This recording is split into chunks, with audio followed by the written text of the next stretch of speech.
Welcome back. Nikolai Petro joins us today, professor of Bem-vindo de volta. Nikolai Petro se junta a nós hoje. Ele é professor de ciência política na Universidade de Rhode Island e também atuou como assistente especial de políticas para a União Soviética no Departamento de Estado dos Estados Unidos. Então, obrigado por voltar ao programa. É bom vê-lo novamente, Ivan. Bem, sabemos que a guerra na Ucrânia é uma guerra de desgaste, mas mais uma vez, What do you currently see happening within Ukraine? Well, we can see obvious tension. Bem, podemos ver tensões evidentes dentro da elite política que estão se espalhando para as forças armadas à medida que diferentes grupos e facções do aparato governamental ucraniano tentam se posicionar em antecipação às eleições que devem acontecer depois do fim da guerra. Então eu estava ouvindo alguns comentaristas ucranianos, em especial um deles, Ruslan Bortnik, que tem boas conexões tanto no Ocidente quanto na Ucrânia. E ele mencionou algo em que eu não tinha pensado. Se houver um cessar-fogo, isso não significa necessariamente que a lei marcial acabou, nem que as eleições devam acontecer automaticamente, conforme a Constituição.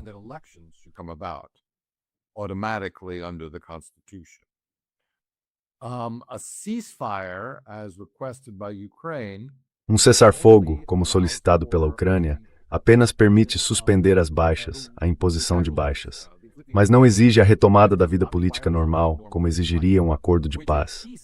Em outras palavras, a Rússia vem insistindo em um acordo de paz e rejeitando um cessar-fogo por considerá-lo, na verdade, uma etapa intermediária que não favorece um acordo de paz definitivo. Em vez disso, seria uma tentativa da Ucrânia de recompor seus suprimentos e se reestruturar, em vez de realmente resolver o conflito. Então ele apontou, e acho que isso explica, em parte, a insistência da Ucrânia em um cessar-fogo, em vez de um acordo de paz, que isso não obrigaria as autoridades ucranianas a se submeterem juntas ao voto popular.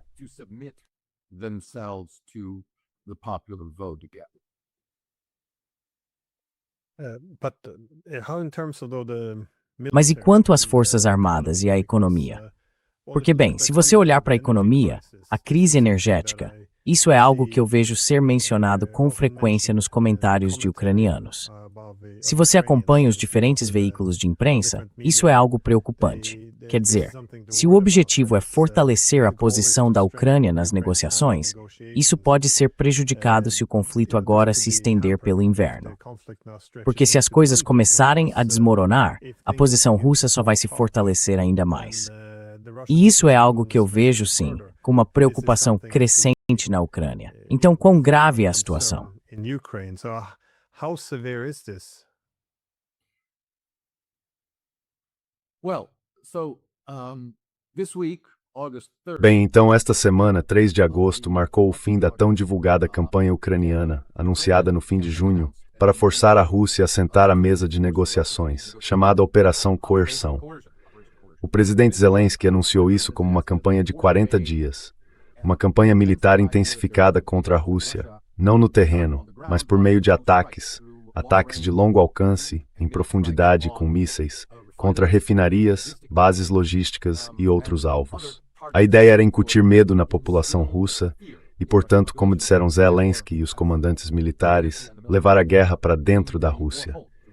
Então isso terminou em 3 de agosto. O objetivo declarado dessa campanha era forçar a Rússia a sentar à mesa de negociações e negociar seriamente, ou seja, aceitar os termos da Ucrânia na negociação. Mas isso fracassou. That failed. Russia has not shown any greater will. A Rússia não demonstrou nenhuma disposição maior e, na verdade, respondeu a essa campanha não com uma retaliação direta, na mesma medida, mas como disse outro comentarista ucraniano popular, Kostya Bondarenko, acho que ele pode ter exagerado para causar efeito, para cada míssil que enviamos, a Rússia envia 20. Então não estamos conseguindo. Isso não é um bom negócio para nós. E eu esperaria, não há motivo para não esperar, que essa relação continue. Quando a Ucrânia ataca uma certa categoria de alvos, a Rússia responde não na mesma medida, mas com uma escalada, numa tentativa de forçar a Ucrânia a reconsiderar a estratégia, infligindo danos ainda maiores. É provável que isso continue enquanto a Ucrânia mantiver essa estratégia de coerção, de tentar forçar a Rússia à mesa de negociações. Coercing Russia to the negotiating table. And from what we can all read, E pelo que todos nós podemos ver, os recursos, todos os recursos que a Ucrânia tem, vêm de fora. Em outras palavras, o financiamento é fornecido pela União Europeia. Os mísseis, se forem americanos, são comprados pelos europeus. Se forem europeus, ainda assim são vendidos à Ucrânia por meio de um empréstimo, então a Ucrânia se endivida mais. Mas esses recursos, tais como são e como foram prometidos, não aumentam de forma significativa a capacidade da Ucrânia. Em outras palavras, todo o esforço foi feito para encurralar a Rússia durante os meses de junho, julho e o início do TEM. during this month of July and early August, so June, July, and early August, and perhaps. E talvez entendendo que, depois disso, as condições não serão tão favoráveis. E eu acho que, respondendo ao lado político da sua pergunta, é pelo menos plausível supor que as demissões no gabinete, a reorganização das Forças Armadas, a saída do ministro da Defesa e do comandante das Forças Armadas, sejam em parte sinais do fracasso dessa campanha militar em forçar a Rússia a sentar à mesa de negociações, porque era uma tática diferente. Em outras palavras, basicamente a Ucrânia sentiu que não conseguia avançar muito no campo de batalha. Many inroads on the battlefield. Such inroads as occurred. Os avanços ocorridos no início deste ano se deveram a brigadas especiais de assalto criadas pelo agora demitido general Zaluzhny. E ele desviou recursos vitais, de outras partes da frente para conseguir avanços em regiões específicas e visadas, seja contendo os russos, seja tentando empurrá-los para trás. E em seu discurso final de despedida, ele atribui a si mesmo o mérito por essa estratégia. Ele diz: como resultado da minha inovação com as brigadas de assalto, a Ucrânia recuperou 700 quilômetros quadrados de território, e agora é um exército que avança, que segue em frente. Mas muitos analistas contestam a precisão disso. Eles dizem que o que aconteceu, na melhor das hipóteses, foi que a Zona Cinzenta, a terra de ninguém disputada nos mapas que vemos entre a Ucrânia e a Rússia, se ampliou ao longo de toda a frente, sem mudanças significativas de nenhum dos lados.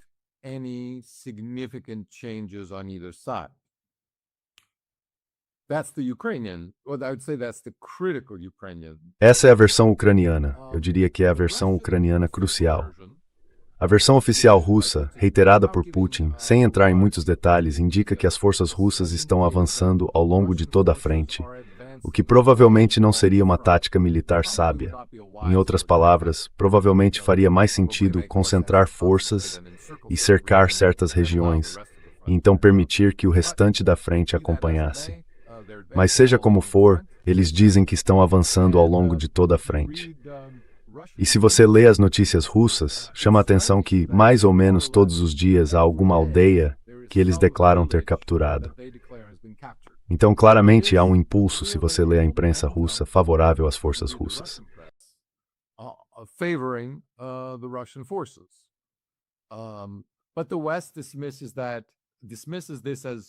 Mas o Ocidente descarta isso como algo sem importância ou contestado, e fontes ucranianas negam tudo completamente.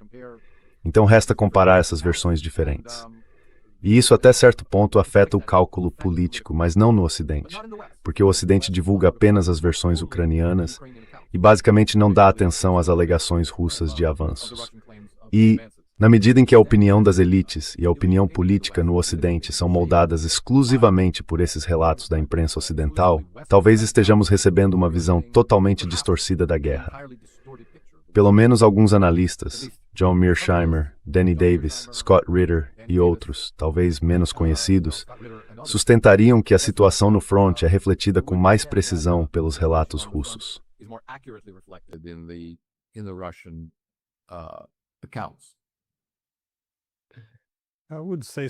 Eu diria o mesmo, porque, bem, há essas geolocalizações de pessoas que estão tentando mapear como as fronteiras mudam. First of all, it's a snapshot. Antes de mais nada, isso é um retrato de momento, e é preciso ter muitos desses retratos para enxergar as coisas. E mais uma vez, dada a natureza da guerra com drones, em que os drones entram e depois saem, e dada a dificuldade de tomar território nessa zona cinzenta, o que ocorreria como resultado de ataques repetidos de drones, depois avanço, depois fortificação, talvez logicamente, a única hora em que se poderia dizer que uma região está mais ou menos segura seria depois de ver as fortificações instaladas. Eu esperaria que isso levasse pelo menos algumas semanas, e nós somos uma sociedade muito impaciente. Queremos saber o que acontece.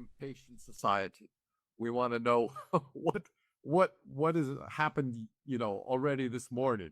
O que já aconteceu nesta manhã? E eu admito, faço a mesma coisa. Sinto que por um lado me dizem que o mundo está mudando tão rapidamente. Então acordo de manhã, leio o noticiário e fico esperando a mudança. Sabe, o que literalmente mudou desde ontem à noite. E quase sempre me decepciono com isso, quando olho para as linhas de frente, para os acontecimentos e para as mudanças que ocorreram. Então talvez haja uma sabedoria mais profunda sobre a qual devêssemos refletir. A guerra tem vicissitudes, você avança, depois talvez perca algumas batalhas. Fiquei impressionado com alguém. Maybe lose some battles. I was struck by someone I read that said that, we shouldn't be surprised. Li algo que dizia que, sabe, não deveríamos nos surpreender se de vez em quando, mesmo que haja, digamos, um avanço russo sistemático em todas as frentes por vários meses, a Ucrânia consiga contra-atacar ocasionalmente. Porque Hitler contra-atacou com sucesso até, eu acho, nos primeiros meses de 1945. Ele realizou 1 ou 2 contra-ataques espetaculares, mas no fim, infrutíferos, porque deslocou algumas forças de elite para dentro de uma bolsa, esperando conseguir sustentá-la. Mas o ímpeto da guerra, e isso é algo a que deveríamos realmente estar mais atentos, o ímpeto da guerra não é só o que acontece na frente de batalha. É também a logística que abastece a frente, a economia e sua capacidade de fornecer munições e apoio em geral, alimentos, transporte até a frente, suprimentos portuários, eletricidade. Todas essas coisas são, em última análise, vitais para sustentar o ímpeto.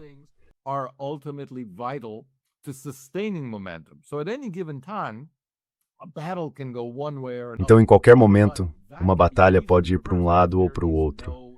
Mas isso pode ser facilmente revertido se não houver apoio suficiente no conjunto. E a Rússia, claramente, pode contar consigo mesma, essencialmente, para esse apoio.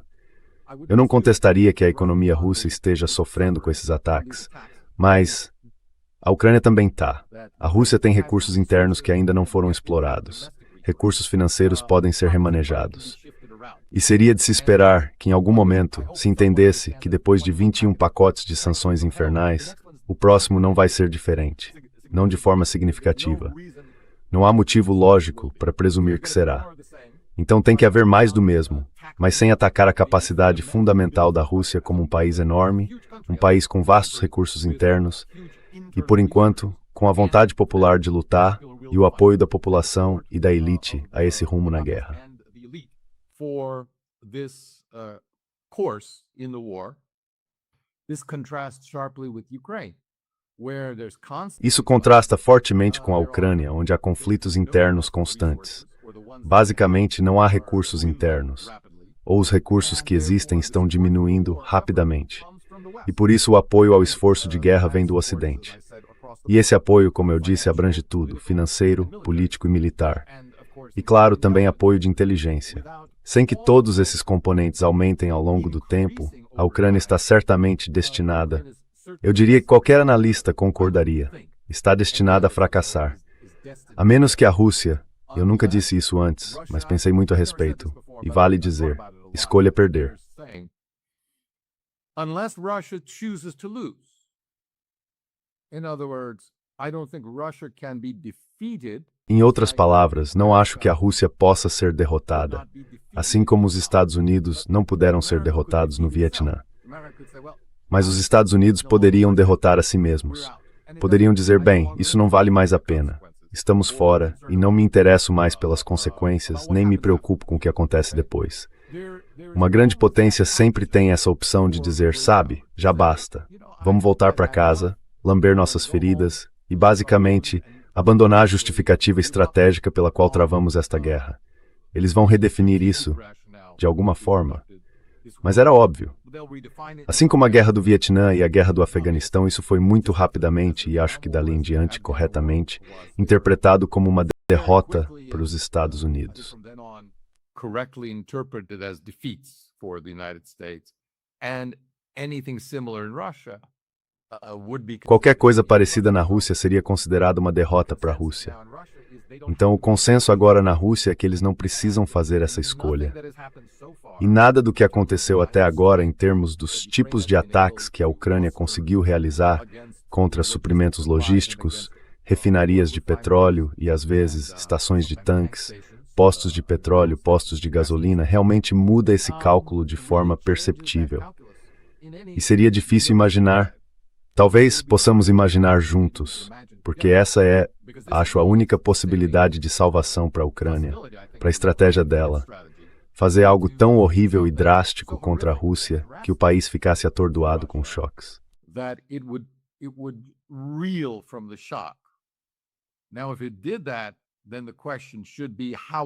Agora, se fizesse isso, a pergunta deveria ser: como a Rússia responderia? Ela recuaria como um animal ferido? Ou diria, bem, agora não há mais limites. Haverá uma mobilização total. Nós vamos superar em número. Neste momento, o exército russo está na Ucrânia lutando em desvantagem numérica em relação às forças na linha de frente. Mas se decidir implementar uma mobilização total, deve conseguir reunir pelo menos 3 vezes mais forças do que a Ucrânia tem na linha de frente. E eu também teria de imaginar que o valor psicológico disso se somaria aos já conhecidos problemas de efetivo e desgaste que a Ucrânia vem sofrendo.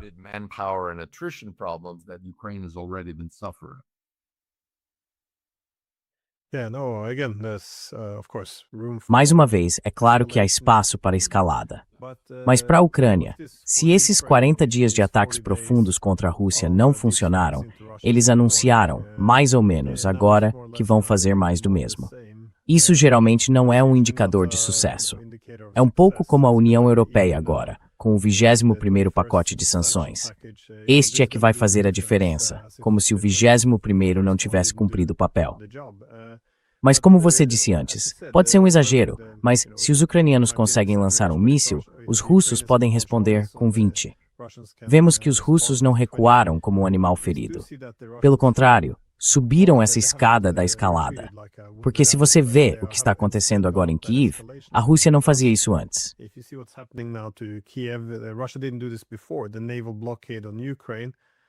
O bloqueio naval contra a Ucrânia não fazia isso antes. E é um momento interessante para a Ucrânia realmente fazer isso, porque agora que ela enfrenta o maior problema com as defesas aéreas, como aconteceu durante toda a guerra, este é o momento em que se decide subir na escala de escalada, porque ela está bastante vulnerável agora. E você vê os mísseis e drones russos, sabe, conseguindo passar.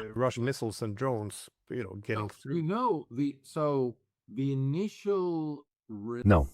Então a reação inicial ao G7 e as reuniões em Ankara entre Trump e Zelensky, Trump e Zelensky, foi relativamente positiva na imprensa ucraniana, ou pelo menos em setores da imprensa ucraniana conhecidos por serem próximos ao governo. Eles disseram, bom, vejam, o compromisso foi restabelecido. As relações com os Estados Unidos foram restabelecidas. Trump essencialmente nos deu sua bênção para seguir em frente e disse que agora poderíamos vencer. Algo que ele não disse no ano passado. Mas alguns observadores ucranianos perspicazes disseram que ele talvez estivesse incentivando a Ucrânia a se desgastar além da conta. Talvez ele tenha dito, podem ir em frente e tentar. Vejam, sabem, eu não estou no caminho de vocês. Façam tudo o que puderem com as forças que têm e vejam o quanto isso dá certo.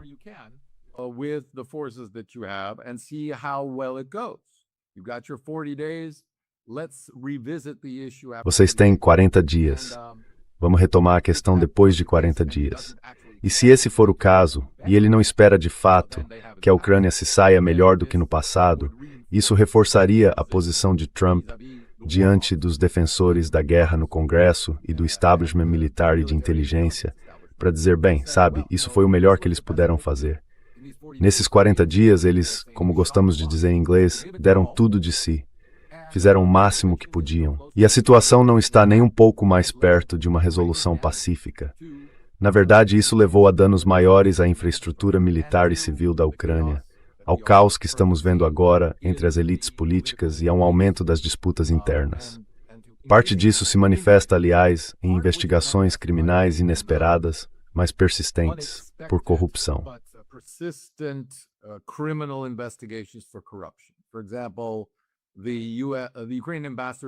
Por exemplo, a embaixadora ucraniana nos Estados Unidos, Olga Stefanishina, renunciou na segunda-feira e agora responde a 2 acusações criminais de corrupção.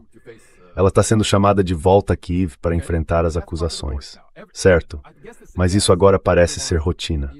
Acho que isso sugere a todos no sistema político ucraniano que todos estão vulneráveis, talvez até o presidente.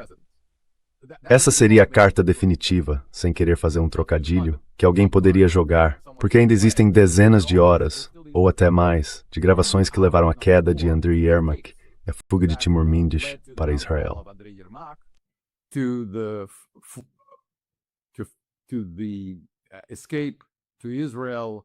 Conhecido como confidente de Zelensky e como a carteira de Zelensky, sem falar de outros anteriormente.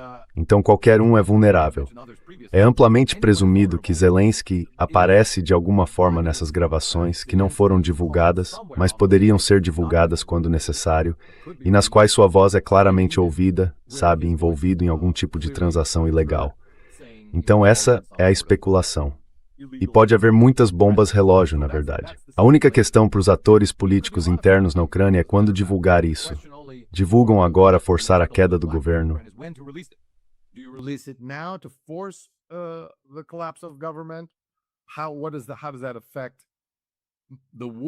Como isso afeta o esforço de guerra, mas também as perspectivas de vocês, dos seus candidatos ou da sua facção depois da guerra?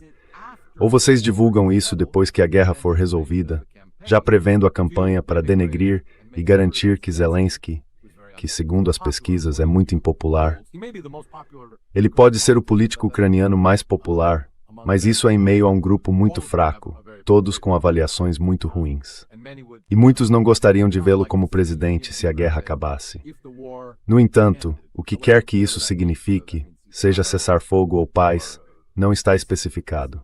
Mas se a guerra acabar, eles gostariam de seguir em frente sem Zelensky. Então talvez o melhor seja manter essas gravações disponíveis para os dias do pós-guerra, para a disputa política.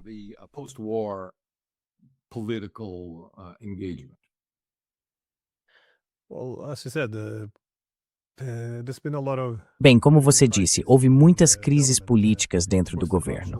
É claro que o escândalo de corrupção fez com que muitas pessoas do círculo mais próximo de Zelensky caíssem. Também houve pessoas abandonando as fileiras, como o ex-porta-voz dele, que se voltou contra ele. Agora também está saindo a embaixadora nos Estados Unidos.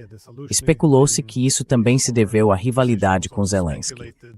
Was because of the rivalry with Zelensky. Assumindo posições mais abertamente críticas. Mas sabe, havia uma equipe que veio com Zelensky e o levou à sua vitória eleitoral praticamente garantida em 2019. E Ryabo Shapka, que era o ministro da Justiça e o chefe de... esqueci o nome dele agora. É Razumkov, que hoje lidera um partido político de oposição na Rada. Bohdan, que era o chefe de gabinete. Você não ouve falar deles com muita frequência, mas como deixaram o país, eles meio que deixaram tudo isso para trás. Ficaram desiludidos bem rapidamente, já no primeiro ano, mais ou menos, do governo Zelensky.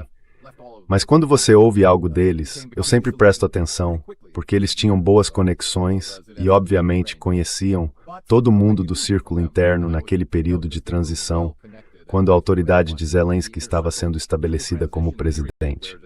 Eles também são muito críticos.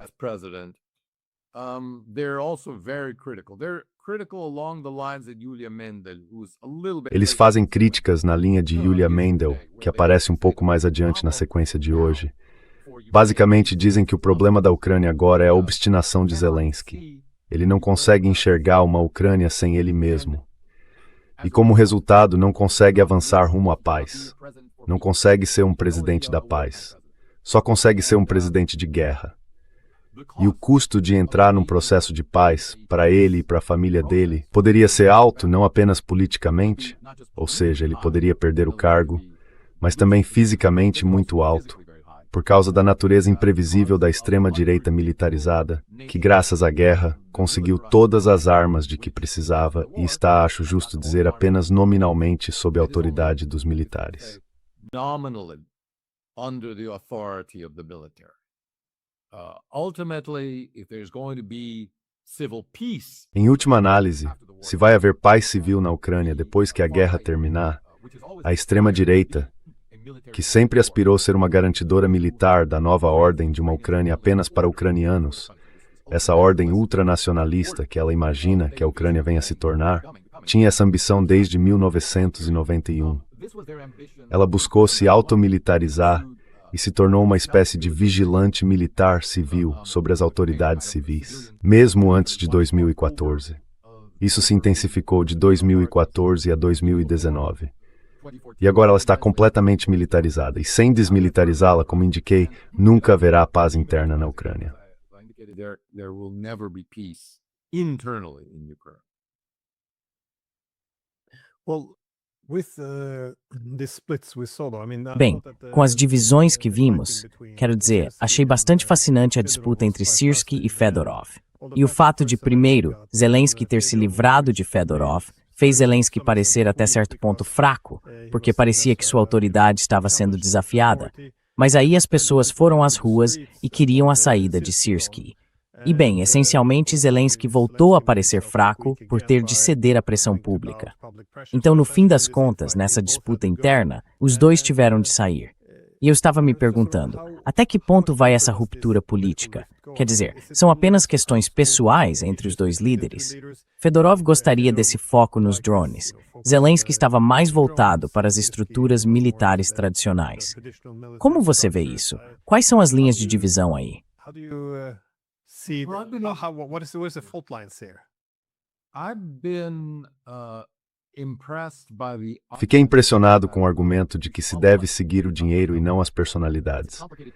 É um quadro complicado, com vários oligarcas ricos, mas talvez não bilionários de menor porte. Isso é, essencialmente, o que a Ucrânia consegue reunir neste momento. 1, 2, 3, talvez até 5 bilhões acessíveis, que estão ganhando dinheiro com esta guerra ao fornecer armamentos, investir em tecnologia de drones, tecnologia antidrones e, provavelmente, tecnologia de guerra eletrônica, além de todas essas novas tecnologias de campo de batalha. Eles podem testá-las na Ucrânia e depois vender ao Ocidente o conhecimento especializado, os tipos de inovações desenvolvidas, os projetos. Lá elas podem ser produzidas em massa e de uma forma talvez mais sofisticada, porque no Ocidente seria preciso integrá-las aos padrões da OTAN e a todo tipo de exigências e sistemas que precisam ser adaptados a isso. systems that need to be adapted to that, whereas in Ukraine these are battlefield conditions.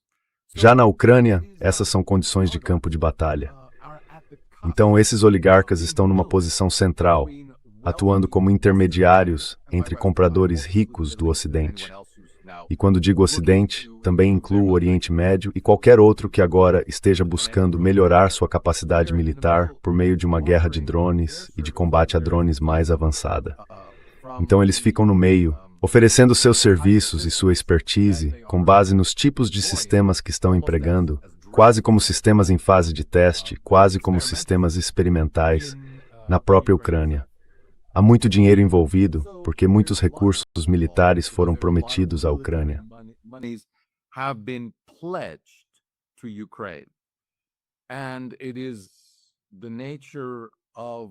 E é da natureza do sistema militar industrial ucraniano que esses oligarcas sejam um componente muito central e essencial do sistema de compras militares. E no passado, os políticos lhes deram carta branca para fazer o que fosse necessário. Isso levou à criação de muitas empresas de fachada e oportunistas, incluindo a Firepoint, que foi montada da noite para o dia por pessoas da indústria do entretenimento, com conexões com fulano e cicrano. E, de repente, recebem 1/3 do orçamento militar para produzir essa nova tecnologia, uma tecnologia muito promissora. E ela foi amplamente descartada como mal-sucedida, porque as primeiras várias tentativas de lançar mísseis Flamingo e outros não foram nada muito impressionantes. Flamingo missiles and others were not terribly impressive. But that's how you learn. You learn through these. Mas é assim que se aprende. Você aprende por meio desse tipo de teste. E aparentemente eles foram melhorando cada vez mais, de modo que agora, com essa expertise, conseguem mais uma vez ganhar dinheiro. E sabe, não é tanto Syrskyi contra Fedorov. Eles são os rostos públicos desse debate. Mas acho que li em algum lugar que uma forma melhor de entender isso é Skyfall contra Firepoint. Em outras palavras, são dois grandes conglomerados industriais militares que têm representantes em capitais ocidentais, especificamente em Londres e na Ucrânia, e que agora provavelmente têm contratos por toda a Europa, contratos de coprodução com vários países da OTAN que estão investindo pesadamente nessa tecnologia.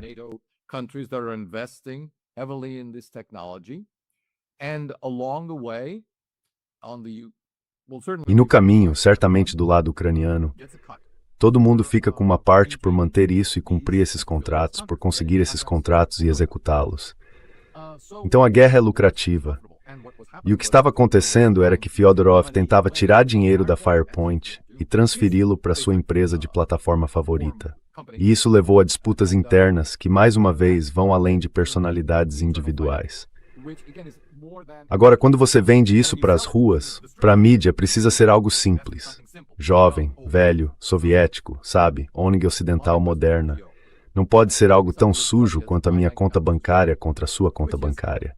E isso, eu acho, provavelmente nos ajuda de verdade a entender o que acabou acontecendo e por quê. Ou digamos, por que os protestos de rua podem surgir tão instantaneamente e desaparecer com a mesma facilidade.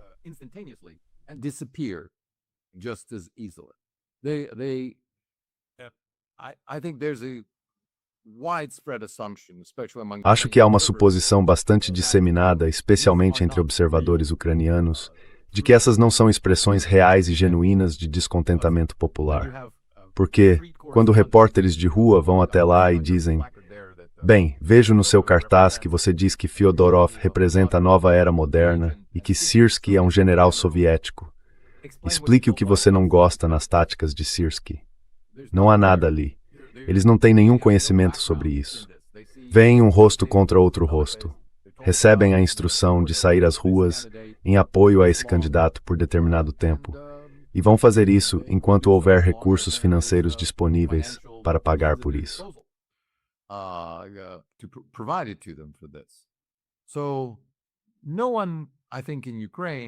Então acho que certamente ninguém na Ucrânia levaria esses protestos de rua muito a sério.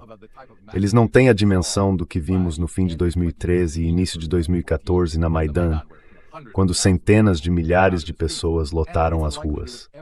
E é improvável que algum dia tenham essa dimensão nas condições que temos hoje na Ucrânia, que são condições de lei marcial.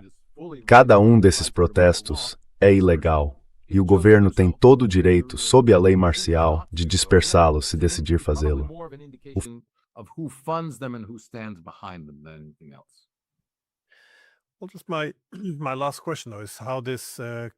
Bem, só minha última pergunta.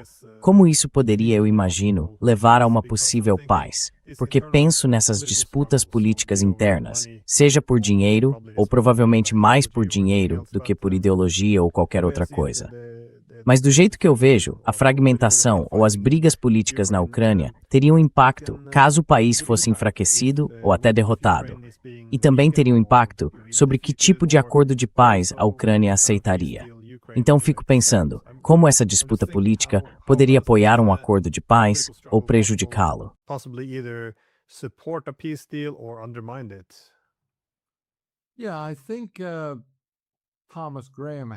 Sim, acho que Thomas Graham publicou hoje um artigo de opinião no New York Times dizendo que este é um bom momento para um acordo de paz. Bem, em termos abstratos, qualquer momento é um bom momento para um acordo de paz. Não parece haver nada de novo neste momento. Certamente as táticas da Rússia continuam porque a Rússia acredita que elas estão tendo sucesso. Eles acreditam que elas estão levando essa política de desgaste, de escalada e de retaliação diretamente contra a Ucrânia, caso a Ucrânia decida atacar dentro da Rússia. Então esses são os dois componentes que vejo agora na campanha da Rússia. A pergunta que me vem à mente é: o que acontece quando a Rússia alcançar seus objetivos militares declarados, que são, como eles dizem, a libertação dos 4 territórios e da Crimeia?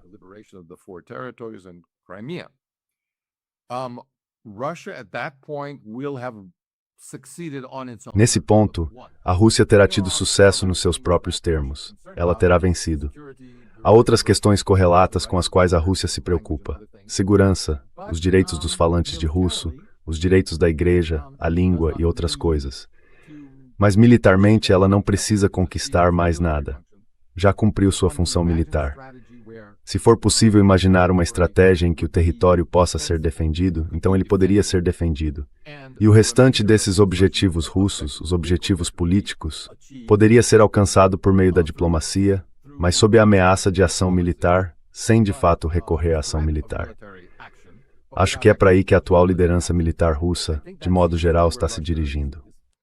The current Russian military leadership is generally headed.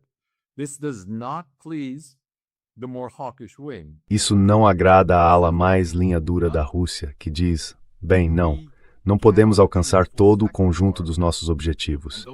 E aqueles outros 3 objetivos políticos não devem ser separados dos objetivos militares, porque esta é, desde de tudo, uma campanha política que estamos travando. E ela exige, no mínimo, o isolamento da Ucrânia, a criação de um Estado sem saída para o mar, senão a ocupação total. E devemos fazer isso. Então, esse parece o debate no Earl Grey. So, that seems to be the debate in Russia. But it's at least plausible that they could at least offer. Mas é no mínimo plausível que eles possam oferecer ao fim dessa tomada de Donbás, Zaporígia e Kherson, que a Rússia apresente novos termos de paz e insista neles. Agora, a estratégia da Ucrânia mostra uma impressionante falta de originalidade. Em outras palavras, eles estão seguindo exatamente a mesma estratégia que vem seguindo desde o início da guerra. No fim das contas, trata-se de sanções mais duras do Ocidente contra a Rússia, mais ajuda militar do Ocidente, mais dinheiro do Ocidente. E por fim, se tudo isso não der certo e a Rússia continuar avançando, forçar o envio de tropas ocidentais para a Ucrânia. Forcing Western boots on the ground in Ukraine. I mean, having Western troops in Ukraine. Quero dizer, colocar tropas ocidentais na Ucrânia para lutar a guerra da Ucrânia, porque não há efetivo suficiente. E provavelmente é correto dizer que a determinação do Ocidente, sem esse tipo de compromisso militar com tropas, também acabaria se dissipando. Haveria pouca esperança, eu acho, de uma vitória ucraniana. E essa perspectiva ainda sustenta no Ocidente a esperança de alguns nesta guerra.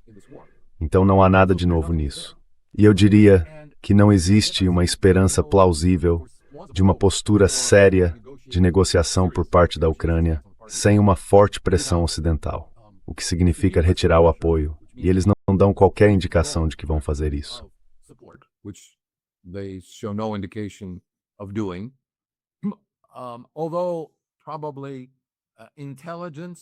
Embora provavelmente o apoio de inteligência e da Starlink que cabe aos Estados Unidos, que é algo que os Estados Unidos fornecem à Ucrânia, se isso fosse retirado, provavelmente aceleraria a disposição da Ucrânia para negociar. Mas o problema agora também está no próprio Zelensky, que eu acho não vê um papel para si numa Ucrânia em tempos de paz. Ele não falou sobre isso. Acho que ele vê que não há uma posição plausível para ele. E, de novo, eu vejo isso tanto como uma ameaça política, quanto possivelmente uma ameaça à subsistência dele e de sua família. Então acho que ele próprio teria de se aposentar ou renunciar. Teria de renunciar em favor de alguma outra personalidade. E Fyodorov tem sido citado como uma dessas personalidades.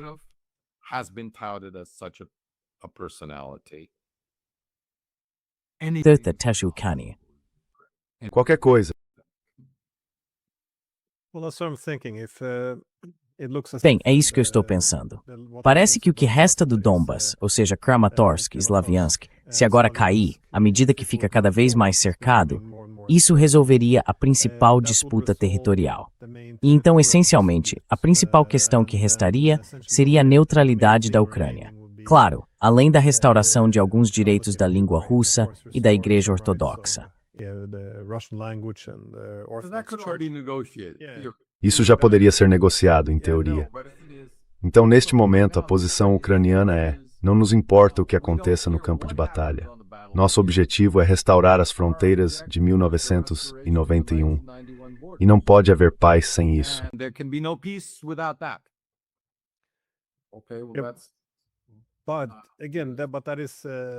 Mas, de novo, essa é a posição do governo. Mas, se houver divisões dentro do governo, porque eu pensei, se o Donbás agora cair nas mãos da Rússia, e de novo esse inverno pode ser bastante difícil. Não sabemos o que vai acontecer. Não parece bom. Mas eu presumiria que, então, depois de tomar o Donbás, a Rússia poderia mais ou menos dizer algo como: bem, é mais ou menos por aqui que terminamos. Mais ou menos. É claro que eles ainda reivindicam oficialmente Zaporizhia e Kherson.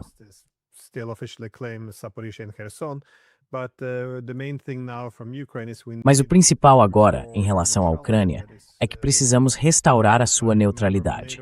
Ou seja, que ela não seja membro da OTAN de fato, nem membro formal da OTAN. Mas se não for possível cumprir esses termos, se a Ucrânia insistir em continuar sendo um estado de linha de frente da OTAN, então essencialmente teremos de tirar de vocês toda a costa do Mar Negro, tomar toda a Novorossia e avançar gradualmente em direção a Odessa. Quero dizer, nesse ponto, já outras vozes surgiriam, porque se não há nada que possa parar os russos, parece que a cada acordo vai piorar. Isso seria um impulso para tal.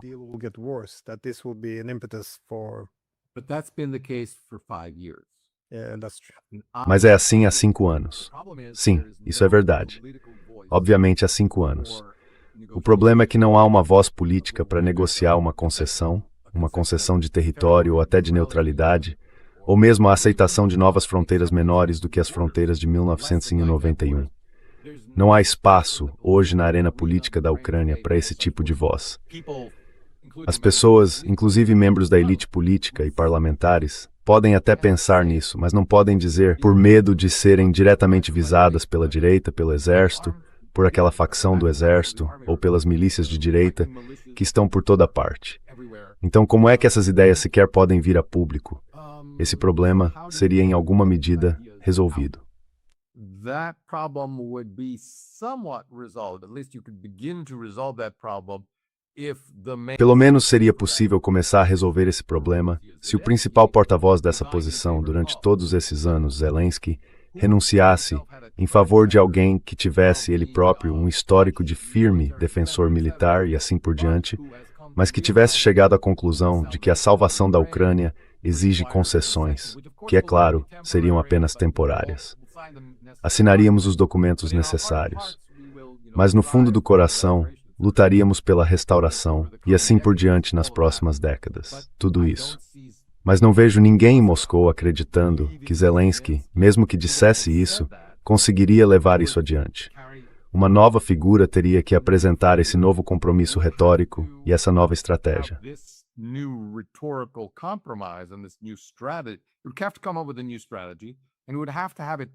Ele teria que apresentar uma nova estratégia e fazê-la ser aprovada pela Rada, pelo Parlamento. Com incentivos, ameaças e coisas assim, acho que daria para manter uma coalizão unida. Mas tudo isso é muito incerto e provisório. E eu sempre disse desde antes da guerra, de novo, o grande problema para alcançar a paz, tanto com a Rússia quanto dentro da Ucrânia, é a extrema-direita. Então, ao mesmo tempo em que isso ocorre no plano internacional, a extrema-direita precisa ser desarmada e submetida ao sistema político, a um sistema político mais ou menos pluralista na Ucrânia. Isso tem que acontecer mais ou menos simultaneamente, porque caso contrário não há espaço para o debate político, não há espaço para negociações políticas, inclusive negociações de paz.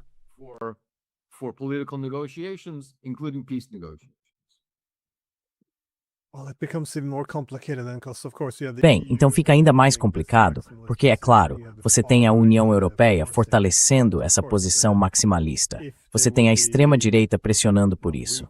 Mas, claro, se eles não fossem enfraquecidos e sim tivessem um incentivo para mudar de posição, e então alguém como Zaluzhny ou Budanov substituísse Zelensky e percebesse que a derrota está chegando, que salvar a nação ucraniana exige um compromisso doloroso e humilhante, então muita coisa precisa ser feita para encaixar todas essas peças, de modo que não pareça que um acordo de paz está por vir. Right. I don't see much. Certo, eu não vejo muita esperança nisso. Mesmo com os avanços contínuos da Rússia e as perdas devastadoras da Ucrânia. E o argumento de que, bem, precisamos disso porque é devastador para a Ucrânia claramente não importa para a União Europeia, não importa para a atual liderança ucraniana. E quanto à extrema-direita, acho que eles têm a posição mais coerente de todas. É como se quanto mais morrem nessa luta, os indecisos e indecisos, ou seja, os que não são verdadeiros ucranianos, melhor, porque o que vai restar será o verdadeiro punho da nação, que resistirá até o fim e vencerá. Nós vamos vencer por causa do nosso compromisso visionário com o ideal nacionalista deste país. E sabe, não será necessariamente a nossa geração que vai vencer, mas a geração dos nossos filhos vencerá, apesar dos nossos reveses temporários. Enfim, tudo isso é mitologia e uma espécie de visão apaixonada da política, que não tem nada a ver com negociações reais, com a vida das pessoas hoje e com o tipo de paz em que elas querem viver.